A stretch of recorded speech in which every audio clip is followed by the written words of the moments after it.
Pode se assentar. Bem-vindo você que está aqui no Rincão. Bem-vindo você que me acompanha pelo Sistema Canção Nova de Comunicação, pela rádio, pela internet, pela TV. Com muita alegria estamos juntos, dando continuidade no acampamento Revolução Jesus. Está sendo bom ou não está? Achei fraco. Bom ou não?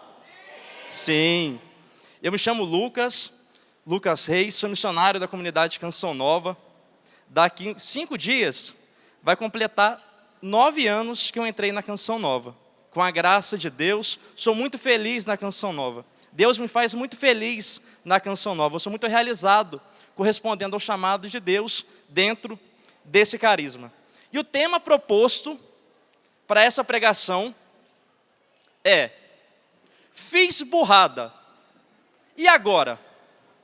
Alguém aqui já cometeu alguma burrada na vida? Levanta a mão. Eu vou levantar a minha, porque eu já fiz.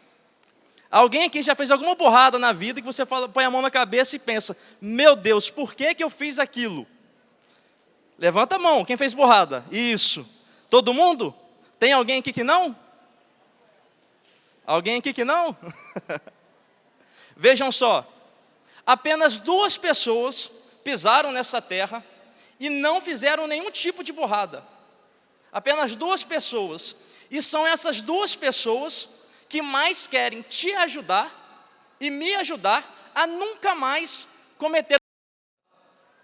Sabe quem são essas pessoas? E eu quero que você vai aplaudir bem forte essas 2 pessoas. Se chama Jesus Cristo e a Virgem Maria.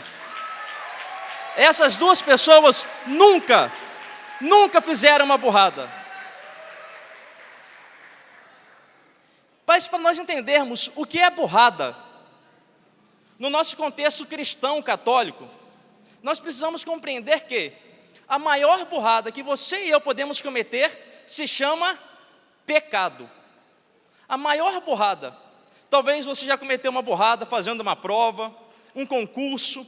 Talvez você já cometeu uma burrada com outra pessoa num relacionamento. Talvez você já errou consigo mesmo. Mas a maior burrada que nós podemos fazer se chama pecado. E aqui, para nós entendermos, veja só, eu quero fazer um combinado com vocês.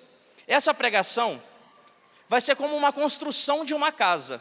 Então eu preciso dar a base, os alicerces, para Deus, com seu Espírito, terminar uma obra inacabada, que sou eu e que é você. Então, eu vou começar a pregação dando os fundamentos, beleza? Eu vou começar a nossa pregação dando aquilo que é sólido, para nós compreendermos. E por fim, no final da pregação, eu quero fazer uma dinâmica com você. Na verdade, eu acredito que muitos já fizeram essa brincadeira quando eram mais novos, mas vai ficar só para o final. Quem aqui vai concordar comigo? Levanta a mão, dá um joinha para mim. Eu vou cobrar vocês no final, hein? Beleza. Para entendermos o que é pecado, o Papa Pio XII, ele disse assim, que no tempo contemporâneo, a maior crise da humanidade é a crise do sentido do pecado. Porque as pessoas hoje, a nossa sociedade, não sabe direito o que é o pecado. Para nós compreendermos isso, eu quero trazer aqui o Catecismo da Igreja Católica, para dizer que não é o Lucas que está falando que é o pecado, não é apenas a Canção Nova que está dizendo o que é o pecado, é a igreja está dizendo o que é o pecado. Porque vejam, muitas pessoas podem pensar, podem interpretar que, o que eu faço, eu acho que é pecado, ou eu não acho que é pecado. Meu querido e minha querida, olha aqui para mim, prestem atenção, quem diz o que é pecado, ou o que não é pecado, não sou eu. E às vezes, e eu posso te afirmar, não é você. Quem afirma o que é pecado é Jesus Cristo através da sua igreja. Pensa comigo aqui. Quem vai dizer o que é uma ofensa não é quem ofende. Quem diz o que é uma ofensa é quem é ofendido. Ou seja, quem vai dizer o que é pecado não sou eu, não é você. O que vai dizer que é pecado é Jesus Cristo através da sua igreja. E ele diz assim, o Catecismo da Igreja Católica, no número 1849, número 1849, se você quiser anotar, está a definição para a igreja do que é pecado. Relembrando, nós estamos construindo a base. E assim diz a igreja sobre o que é pecado. O pecado é uma falta contra a razão, a verdade, a reta consciência. É uma falha contra o verdadeiro amor para com Deus e para com o próximo, por causa de um apego perverso a certos bens. Fere a natureza do homem e atenta contra a solidariedade humana. Se você quer saber o que é pecado, o Catecismo da Igreja Católica o define no número 1849, amém? Uma vez entendido o que é pecado, aqui nós podemos cometer dois erros. O primeiro erro que nós podemos cometer sobre o que é pecado é dizer o seguinte: e hoje nós podemos justificar os nossos pecados. Nós podemos justificar os nossos pecados pela nossa história, pelas feridas da nossa história.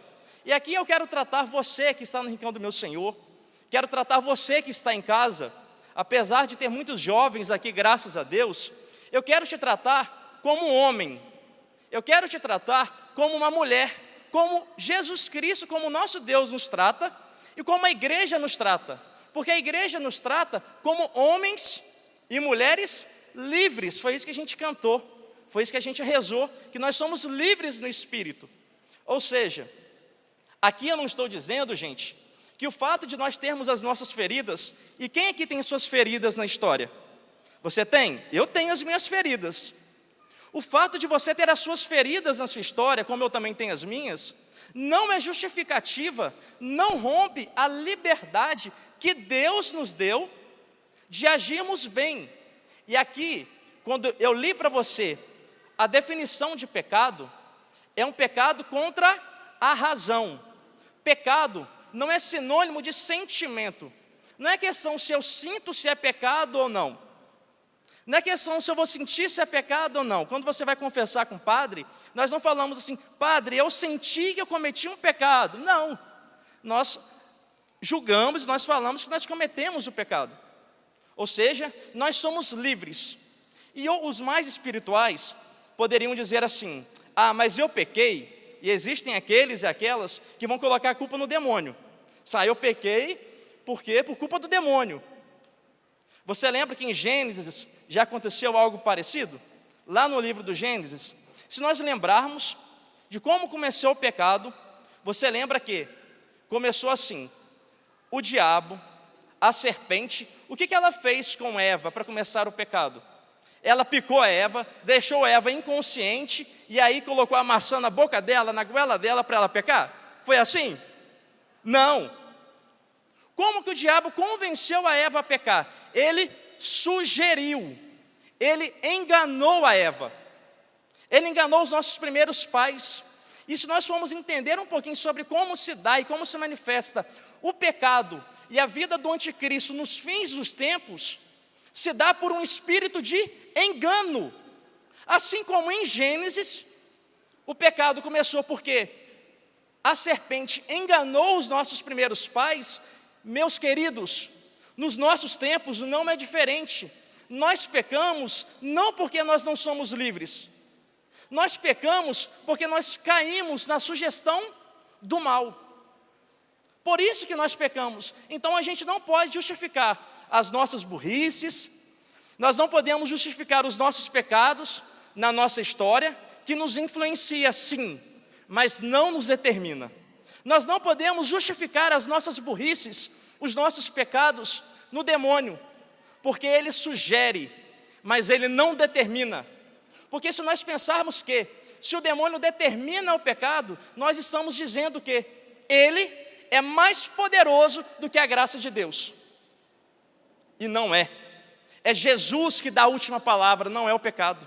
Bate assim no seu peito e diz comigo: é Jesus que dá a última palavra. Mais forte: é Jesus que dá a última palavra. A graça triunfa sobre o pecado, mas precisa da minha e da sua participação. E aqui uma palavra para nós entendermos Eu estou fazendo uma introdução para nós estamos construindo a base, ok, gente? É a base do edifício. Para acontecer um pecado, no catecismo da Igreja Católica, não usa a palavra sentimento. No catecismo da Igreja Católica, utiliza a palavra, e nós podemos entender que é necessário o consentimento. E para ter consentimento de pecado, precisa ter uma plena advertência e um livre consentimento. Ou seja, eu preciso saber que aquilo é pecado, eu sei, não pelo sentimento. Porque muitas vezes quando nós pecamos, o nosso sentimento não diz que o pecado é ruim, pelo contrário. O sentimento diz que o pecado é bom, por isso que nós cometemos pecado. É porque é bom. Nós não pecamos porque é ruim, nós pecamos porque é bom. Porque faz bem para a carne, porque é atrativo. Por isso que nós pecamos. No livro do Gênesis, quando Eva cometeu o pecado, a palavra diz que o fruto do pecado era de uma boa aparência. O demônio, meus queridos, ele não vai apresentar o pecado de maneira ridícula, de maneira feia, de maneira horrorosa, não. É com uma boa aparência. O pacote, ele é bem embrulhado. Dentro mata, mas o pacote, ele é muito bem embrulhado. E outra coisa que nós precisamos eliminar para construir, no início dessa pregação, desse edifício, é dizer o seguinte: o que é pecado há 2000 anos atrás, continua sendo pecado hoje, no ano de 2025. O pecado, ele não sofre alterações genéticas. O pecado, ele não sofre alteração cultural. Porque quem revela o que é a graça e quem revela o que é pecado, quem que é? Jesus Cristo. Amém? Construindo ainda sobre essa questão, nós precisamos entender o seguinte: se eu chegar para você, se chegasse para mim e dissesse assim, não sei se você conhece alguém que já passou por uma situação semelhante e falasse que talvez eu ou você estivesse com um câncer maligno. Seria assim uma notícia desastrosa, não é verdade? Se nós soubéssemos que estaríamos com câncer, se algum ente querido, algum amigo, alguma pessoa próxima que nós amamos, soubesse que estava com uma doença dessa, que poderia morrer. E se acontecesse essa pessoa que tivesse uma doença, mas na graça de Deus, vivendo o Evangelho, se confessando, se essa pessoa morresse, gente, o que nós falaríamos para uma pessoa que está em câncer terminal, que morre, recebendo os sacramentos da igreja, recebeu o sacramento da penitência, da confissão, essa pessoa recebeu a unção dos enfermos, o que nós chegaríamos diante dela no caixão e falaríamos? Talvez nós poderíamos falar assim: agora essa pessoa vai descansar com Deus em toda a eternidade. Verdade ou não? É verdade. Mas agora pensa comigo, se infelizmente pode acontecer de uma pessoa que estava muito saudável, muito bem, com toda a vida pela frente, essa pessoa desgraçadamente morre em pecado mortal. E aqui eu não estou determinando, porque a igreja nunca falou de nenhuma alma, de ninguém que esteja no inferno. Eu estou aqui cogitando uma possibilidade de alguém que morre em pecado grave, com toda a sua vida pela frente.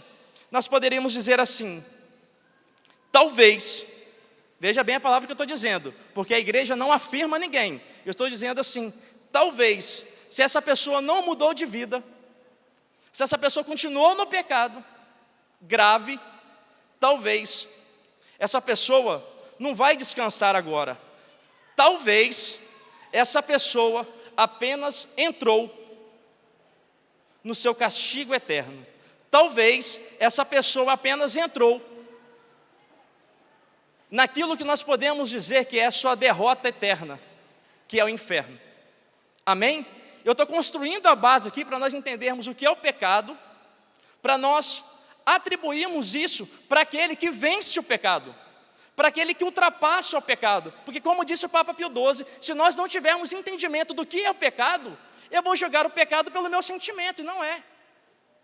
O pecado, quem revela é quem? Jesus Cristo. Existe uma história na vida de São Sebastião, que ele dizia assim, São Sebastião, então ele é santo, né? E São Sebastião, ele via uma experiência de Deus dar o dom para ele de cura. Então ele chegava, traçava o sinal da cruz sobre as pessoas, dava uma bênção, e muitas pessoas eram curadas.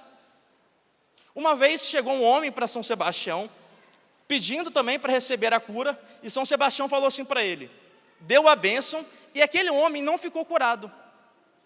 Aí São Sebastião falou assim para ele, você não foi curado porque existem ídolos na sua casa. Aquele homem foi, chegou, tirou todos os ídolos que ele estava, só deixou um, pequenininho, guardadinho lá na estante da casa, só um. Sabe aquele pecado que às vezes a gente fala que é o pecado de estimação, que não é uma palavra boa para dizer porque nós não estimamos pecado?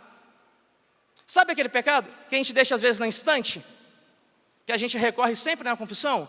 Aquele homem também deixou. Ele não levou, ele não destruiu.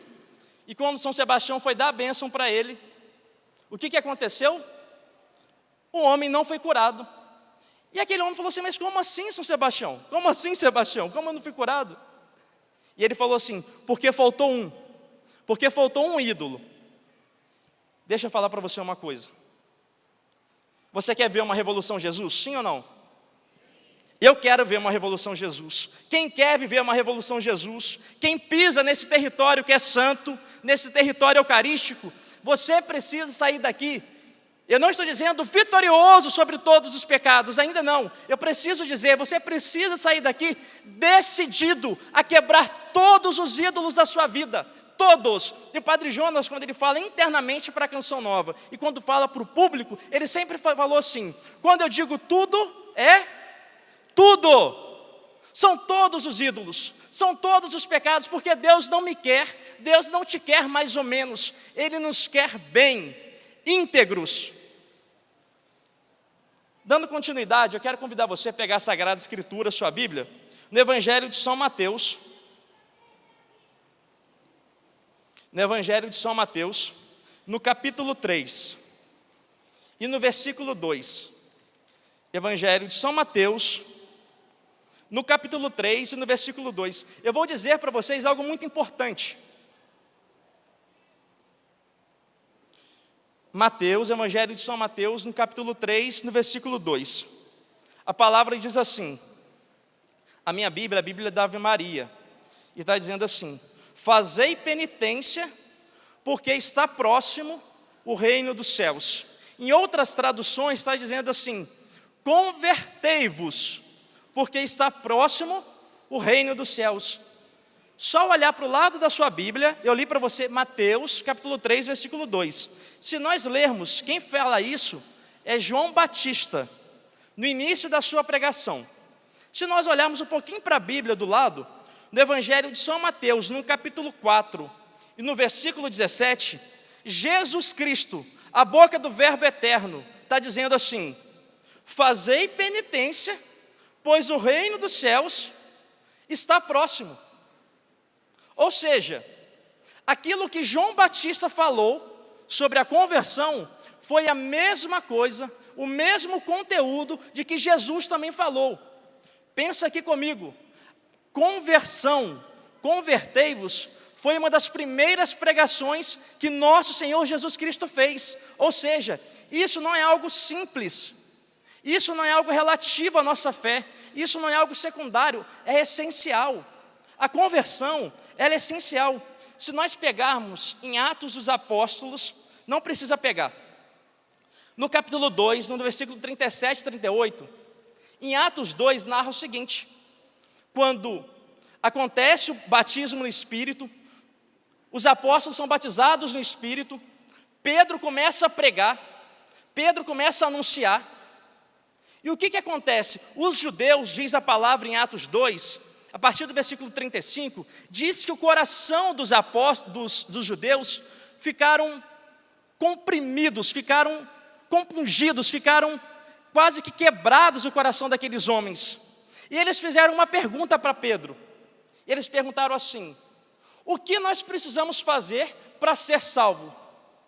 O que eu preciso fazer para ser salvo? E Pedro responde a mesma coisa que Jesus falou em Mateus 4, fala a mesma coisa que João Batista falou em Mateus 3.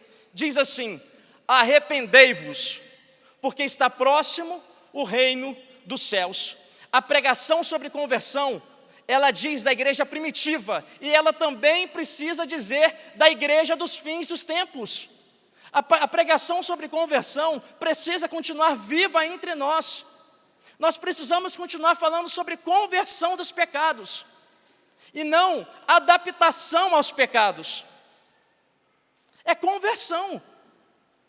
E aqui nós precisamos compreender, minha gente, que a palavra conversão não significa acomodação dos pecados, significa ultrapassá-los, vencê-los.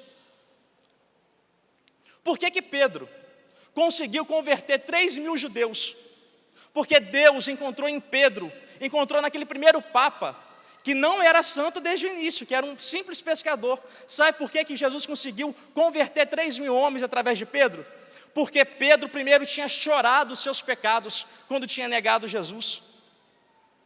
Deus se alegra, meus queridos, não porque eu estou aqui falando no Revolução Jesus, não apenas porque eu sou missionário da Canção Nova. Deus se alegra com o coração contrito. Deus se alegra como a gente chora pelos nossos pecados. Se você quer saber o nível do seu processo de conversão, você não pode apenas lembrar daquele acampamento que você veio na Canção Nova. Você quer saber o seu nível de conversão? Como está a qualidade do fato de você ainda chorar pelos seus pecados? E eu não digo chorar apenas como um sentimento, mas com o coração contrito.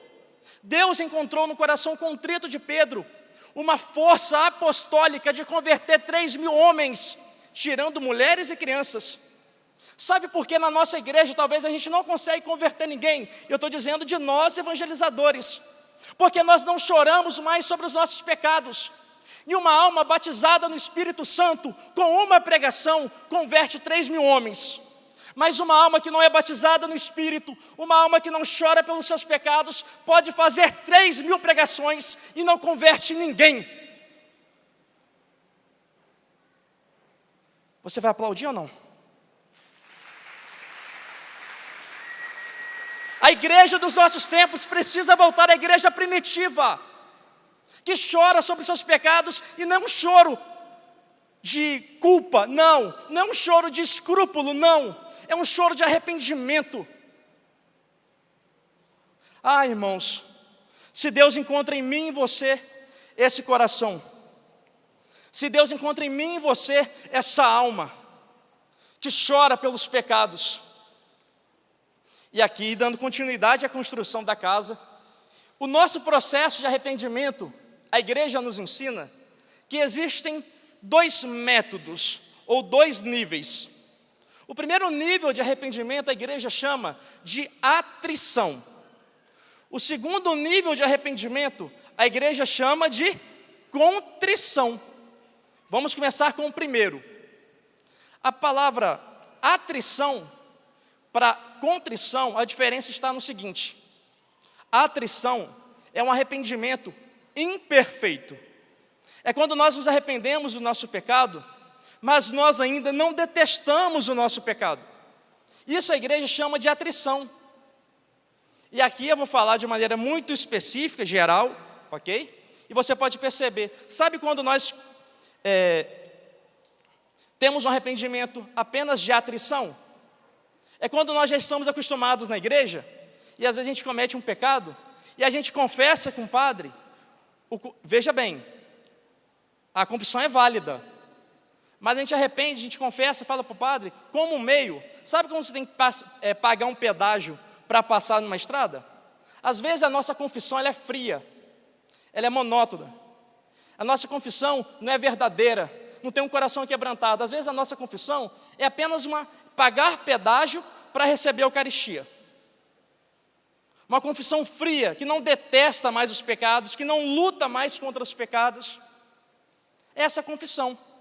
Só que existe um outro ponto. Existe a confissão que não é válida. Eu não vou entrar em todos os pontos agora, porque não vai dar tempo. Mas existe aqui, eu quero dizer para você, que um atributo para uma confissão ser válida é que todo motivo dessa confissão precisa ter uma razão sobrenatural. Me pergunta, o que significa isso, Lucas? Fala para mim. Isso, conversa comigo. Ter um motivo sobrenatural, eu vou dar um exemplo para você. Uma pessoa, um casal de namorado que não é casado na igreja, tem relação sexual antes do casamento. Aí a menina vai lá e engravida. E ela fala assim, meu Deus, eu engravidei. E agora? E ela vai confessar com o padre porque ela engravidou. Deixa eu dizer uma coisa, essa confissão não é válida. Porque se o único motivo dela confessar foi porque engravidou, a razão do arrependimento dela não tem uma razão sobrenatural. É apenas uma razão natural. Mesmo que você, claro, você vai botar a mão na cabeça e falar, meu Deus, eu fiz isso, está errado. Mas mesmo assim, eu pequei contra o nosso Senhor, eu cometi um pecado. Se tiver um mínimo de razão sobrenatural, a sua confissão já é válida. Mas se for somente uma razão natural, por consequência natural do seu pecado, a confissão não é válida. A atrição, para você guardar, ela possui um caráter de temor. Ou seja, eu cometi um pecado, então quero me confessar porque eu não quero ir para o inferno. A confissão é válida? Sim. Se confessar por medo do inferno, é válido sim a sua confissão, porque o inferno é uma característica, é um atributo sobrenatural, amém? Mas Deus quer mais de nós. Deus não quer apenas uma atrição, Deus quer uma contrição.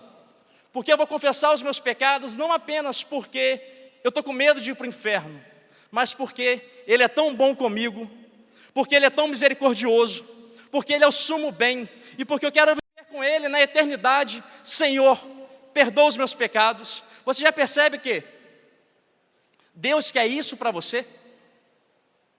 Deus quer isso para você. Talvez você possa pensar assim, mas Lucas, eu já estou tanto tempo na igreja, eu já me acostumei com os meus pecados. Deus quer te dar muito mais um coração contrito do que você quer receber esse coração contrito. Deus quer te dar esse coração contrito. E aqui uma outra característica, meus queridos. Para um arrependimento também de ser verdadeiro, ele precisa ter propósito. A nossa postura precisa ser diferente. Vou contar um exemplo para vocês da história de um santo. Quem aqui já ouviu falar de Santo Agostinho? Levanta a mão. Levanta a mão, Santo Agostinho. Isso. Santo Agostinho, ele era um homem depravado. Desculpa aqui a palavra. Safado, cachorro e sem vergonha. Santo Agostinho era um homem depravado. Santo Agostinho, saiu com muitas mulheres. E ele teve um encontro pessoal com Deus, que em pouco tempo se tornou padre, bispo, futuro santo e doutor da igreja. E uma vez, Santo Agostinho, já como padre, estava indo celebrar a missa. Chegou uma das mulheres que ele já tinha ficado, vamos colocar aqui na nossa linguagem. E ela atormentando Santo Agostinho.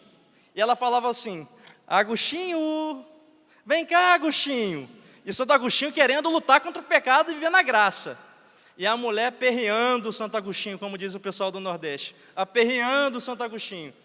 Vem cá, Agostinho, eu sou aquela, Agostinho, você não lembra de mim? Talvez você receba mensagens assim no WhatsApp, talvez você receba mensagens assim no Instagram, eu sou aquela. E Agostinho falou assim, você pode ser aquela, mas eu não sou mais aquele. Eu não sou mais aquele.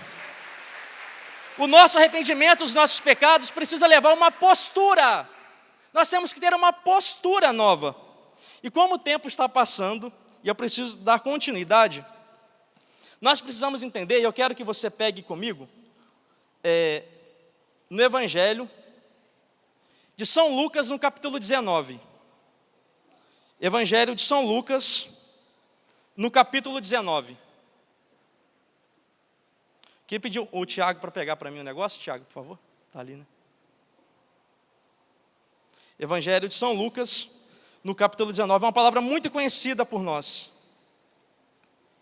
São Lucas, capítulo 19, versículo 1. Pode deixar. Evangelho de São Lucas, capítulo 19, versículo 1. A palavra diz assim, Jesus entrou em Jericó e ia atravessando a cidade.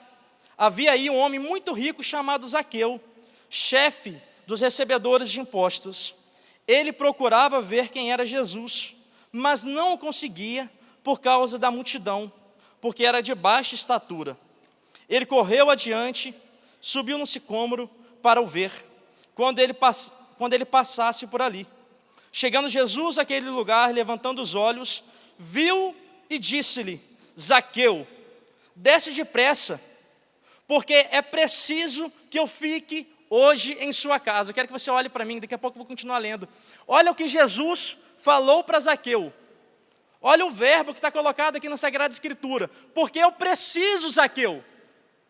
Porque eu preciso, Zaqueu. E você talvez possa pensar no seu nome. Porque Jesus está dizendo para mim e para você hoje: eu preciso entrar na sua casa. Eu preciso entrar na sua alma. Eu preciso entrar no seu coração novamente. Você que me acompanha pelo sistema Canção Nova de Comunicação, eu preciso. É Jesus que tem urgência, porque Ele é Salvador. Quem é Salvador tem urgência de salvar. A Canção Nova existe porque a Canção Nova, como a igreja, é uma continuação do que Jesus Cristo fez. Sabe por que tem homens gravando aqui?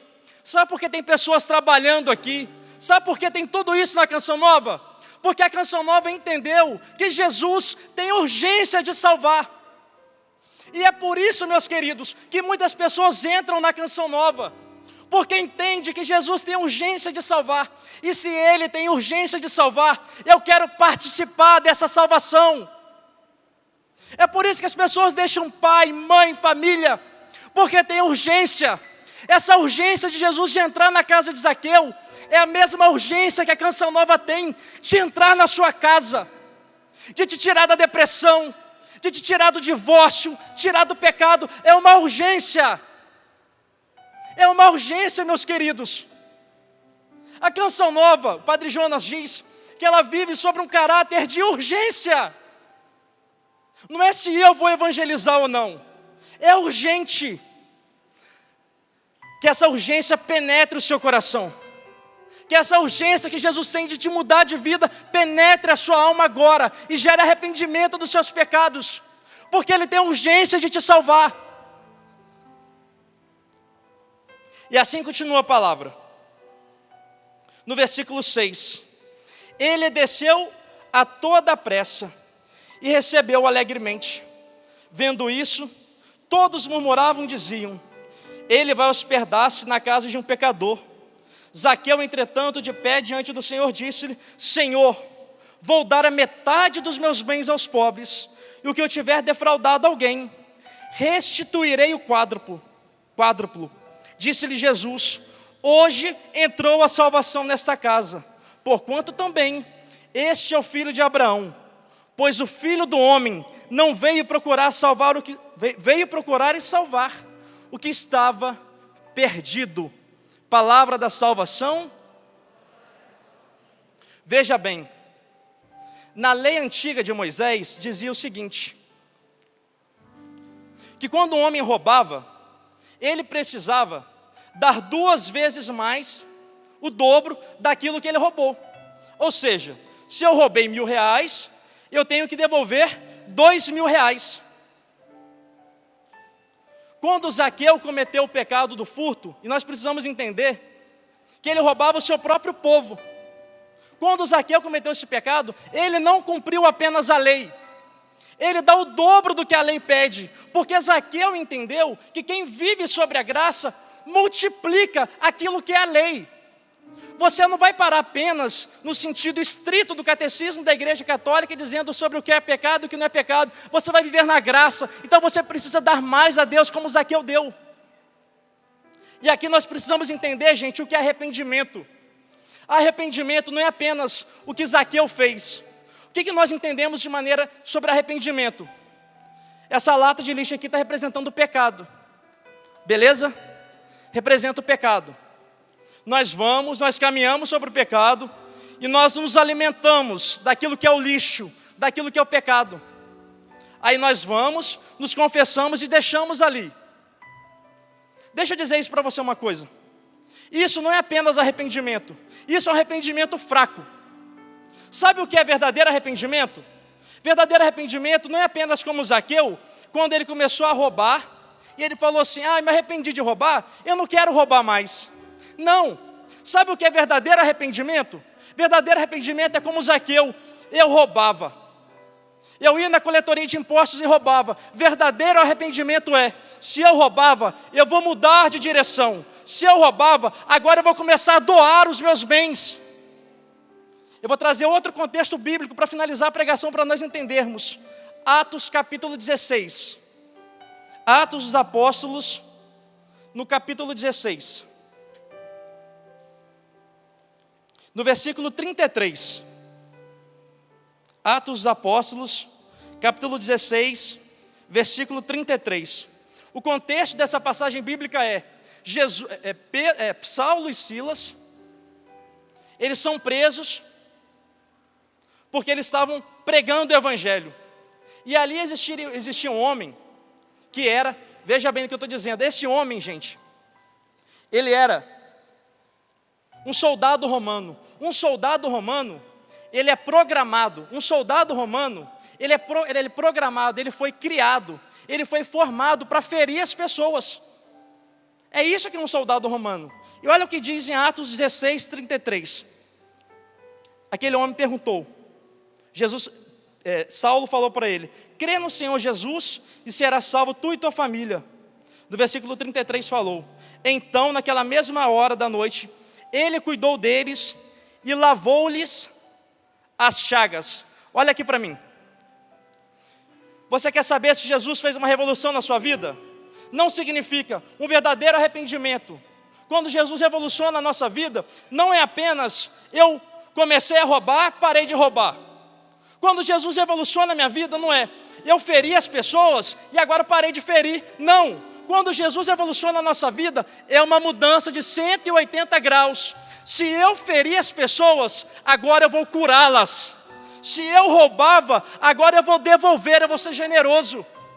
Jesus encontrou no coração de Pedro um homem medroso que disse assim, eu sou medroso, eu tenho medo de dar a minha vida por Jesus. Jesus revolucionou a vida de Pedro e ele deu uma mudança de 180 graus. Veja, ele está distante do pecado. Ele pode até cair no pecado, mas ele já está distante, ele já deu as costas. E agora ele está dizendo, não Jesus, não é você que vai dar a vida por mim apenas, agora eu também vou morrer por você. E Pedro é crucificado de cabeça para baixo.